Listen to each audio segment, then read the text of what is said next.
Brought to you by PrayLatin.com, makers of prayer cards featuring complete English phonetic renderings of Latin pronunciations. Is the church already in schism? Or are we merely only headed in that direction? That is the question being asked by one author whose very interesting article will serve as a springboard to discuss this question with some of the news items of the day, because all signs point to a schism already being here in the church now in our time, or that we are at least headed for one unless something drastically changes in Rome. Schism is not something any reasonable Catholic wants to see, for our Lord commanded us to be one, and he gave us an earthly head to follow in his name, who is the visible sign of unity in the church. Yet a schism has been brewing in the church for many years now, and in our time it's so apparent that even normal, typical, everyday Catholics are asking what has happened to the church. So let's have a look at the article in question, because it will help us to understand what is happening to Christ's true church. Headline from NewDailyCompass.com, where we get this story that frames this whole discussion. There is schism within the church. We are simply not permitted to acknowledge it. The piece is written by Stefano Fontana, and his thesis is pretty simple. For anyone with eyes to see and ears to hear, the church already is in a de facto state of schism. There are simply two religions occupying the same theological space, but we are not allowed to acknowledge it. The author doesn't exactly pull any punches here in his piece, and the whole thing is worth your time to read, so I have it linked for you today in today's show notes at returntotradition.org. That's the name of this podcast with a .org at the end. Simply look for the post with this episode title as its title, and you'll find the links there. And by the way, we gave the website a facelift too, so let me know what you think of its new look. Mr. Fontana makes a lot of great points in his piece about the state of the church, but I'll just quote him once here. He prefaces this statement by going over the focal point of pretty much all discussions of schism in our time, the so-called German Synodal Way, which is the synod in Germany that is leading the church in that country off the theological cliff, with their open call to embrace the Pastor Jimmy Martin of the Jesuit Church topic, as well as ordaining everyone the world wants the church to ordain that we don't, because theologically and metaphysically we can't, as well as putting the choosing of the bishops in that country up to the whims of the laity, as if church offices were just some other secular office to be competed for. The thing everyone misses is that the German Synodal Way is just a sign of a bigger problem. These opinions are embraced by at least 25% of Catholics in some places, everywhere you look in the Novus Ordo Church, and on some topics up to 60%, and maybe even more, honestly, accept what the Germans are doing as valid. And that is what I want you to bear in mind as you hear the author say, after he started with the German Synod and the warnings they received, that they are on the brink of schism. Because Mr. Fontana asks a basic question. Is the church even capable in our time of identifying and defining schism coherently? Quote, before this image of disintegration, one might ask whether or not a schism were inevitable. The principal question with regard to this matter seems to be the following. Does the official church still possess the theological notions which would permit it to face this disruptive entanglement? Or rather, has it lost those categories capable of understanding the problem and outlining a solution? Is there a mutual understanding of what a schism actually is? At this moment in time, is there a shared vision of why it is fundamental to avoid such rupture, as well as to whom the church should turn for decisive intervention when the danger is imminent? End quote. To put more simply, does the institutional church still possess authority to make authoritative claims about legitimacy, theology, morality, and reality? That is a scary question to be asking because it skirts a lot of other questions. And if your answer to the question is no, then that the church no longer possesses such authority, I do have to ask a question in response. Are you saying the church has defected? Because if you are saying that there is a massive theological problem in that answer, the church cannot defect. And once you realize that, it leads you to some unpleasant questions that also have to be asked. Questions about if the See of Peter is even occupied, or if the various rather arcane responses to Sedevacantism that still permit resisting or ignoring Rome actually hold any water. Questions that the theologically minded commentators seem unwilling to address, and I, for the life of me, can't figure out why that is. And I'd address them, but I'm not a theologian, or I'd give you a talk on Sedeplanism and Sedepravationism and all these other theological hypotheses about how to move forward in our time of chaos and loss of authority in the church. That article is really worth your read, but I'm going to use it here to really frame a discussion, which is that the schism in the church has at least three factions. On the one hand, you have people who simply want the same Catholic faith that was taught 100 years ago, and they recognize that at some point in the last 100 years, something changed in a very fundamental way, and most of us think it was Vatican II and both the council and its implementation. And that's really all most of us want, or rather, that's all that most of us really do want out of the church. That, and of course, for it to stand up for the faith against the, inclinations of the secular world, we'll say.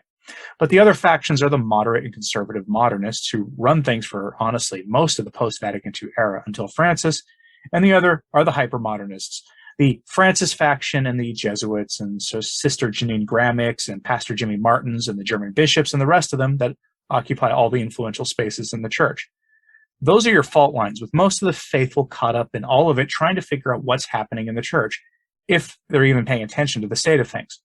And I have one example of a moderate faction and an example here from the hypermodernist faction to really make this obvious for you. Let's start with something Sister Janine Gramick said recently to a media outlet on Francis appearing to say orthodox things about the James Martin topic, as we have to call it here, while actually acting against it. She had this to say in an article on LifeSite, whose headline I have to modify to appease our super-sensitive hosts. Headline: Pro-James Martin folks, none claims Pope Francis wasn't fully aware of contents in document condemning pro-Jimmy Martin blessings. If you're not aware, the CDF issued a sort of a response to a dubia a few months ago, basically asking if the church had the right to or ability to offer blessings for the contractual unions, we'll call them, between the types of folks that Pastor Jimmy Martin of the Jesuit Church is most focused on spending his time with.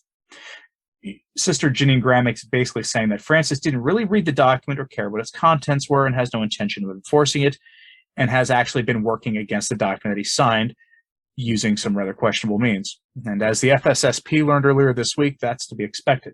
From the article, quote, the CDF document, a responsum ad dubium, answered in the, quote, negative as to whether the church had the power to give the blessing to unions of Jimmy Martin-type individuals, calling them illicit. But speaking to Halligan, the interviewer, Gramick said that while she was disappointed with Pope Francis for approving the document, she had been informed he had done so, quote, with no full knowledge of its contents. What I find out behind the scenes is that, yes, Pope Francis did sign off on the document, but with not full knowledge of what was in the document. And we now know within the last month or so that the person at the CDF who was really responsible for that document has been transferred out, so he's no longer there. Questioned by Halligan as to whether Pope Francis might therefore rescind the CDF document, Gramick answered that the removal of the official responsible for the document was Francis's way of rescinding the document. The way he rescinds it is to remove the person who did the damage and put in people who don't do damage in the future, she said. It's all very subtle. End quote. This faction is very fond of using the Catholic media, the secular media, and subterfuge to achieve their goals.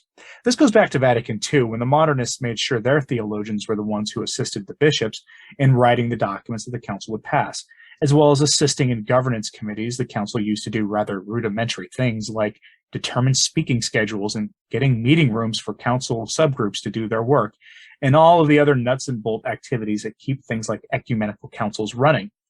This is what happens when the faith and the sensus fidelium are replaced with a sort of theological materialism. On the other side, we have this prelate who spoke a simple truth to the faithful and to his brother bishops who seek to turn the church into an arm of the secular world. Archbishop Polak reminded everyone that the church is not an NGO with a secular mission, but rather it is a divinely instituted body with an eternal mission. Cath.net brings us this story, and here's what the bishop had to say on that. Quote, the church is not a supermarket. It is not a non-governmental organization or a charitable institution, but it is sent to bring Christ and his gospel. This is the essence of the church. This is the essence of every community. According to the press release, the Archbishop and Primate of Poland explained that in his sermon on April 30th at the centenary festival of the parish of St. Virgin Mary in Zizmosen, he approvingly quoted Pope Francis's statement, if it were to happen that the church did not support Jesus, it would be a dead church.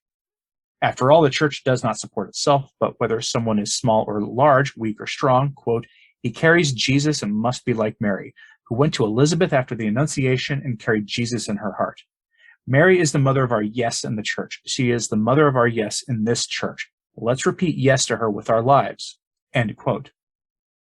Between the two factions, you'll find different language being employed. Hypermodernists love their secular lingo and want the faith to flow up from the laity, who are apparently the ones who have to decide what the faith teaches and what is or isn't true, while the moderates still possess to some degree or other the Catholic faith, even if it's muddied by bad ideas promulgated by earlier generations of modernists. They sound Catholic, whereas often enough the other side simply sounds like talking heads you'd see on television. And that is where the fault line of the de facto schism is in our time. We are truly in a state of virtual schism, and the only point of disagreement I have with Mr. Fontana's analysis in the beginning is that while the church may be suffering under the diabolic disorientation that has entered the church to such a degree that it would have a hard time defining who or is not in schism, make no mistake, the hypermodernists, following Francis's lead, do possess that ability, and you and I know that the very worst of them want nothing more than to excommunicate the rest of us. And you know it's true because any bishop who is a moderate, or even, dare I say it, one who has the traditional faith, the hyper-modernists come after them with a vengeance, often using subterfuge to take them down. Just ask Bishop Daniel Flores of Puerto Rico about that. If you haven't seen that video yet, watch my video from Tuesday and you'll see what I mean. But his treatment by itself points to a de facto virtual schism in the church. It just hasn't actually been actualized yet. So what did you think of this article and this story that I went over for you today? Have I correctly described the various factions in the church? Is there a virtual schism in the church and we're just not allowed to admit it, like Mr. Fontana says? Are we headed to an overt schism in the church where there will be an official breakup of things? Let me know in the comments, please, and like and subscribe if you haven't. It really does help. And as I said at the beginning of this article, the article can be found posted on returntotradition.org in the post with the same title as this video. So go and have a look at the article if you've got the time to do so. Let me know your opinions on this in the comments, please. And as always, pray for the church. I'm Anthony Stine. Ave Maria.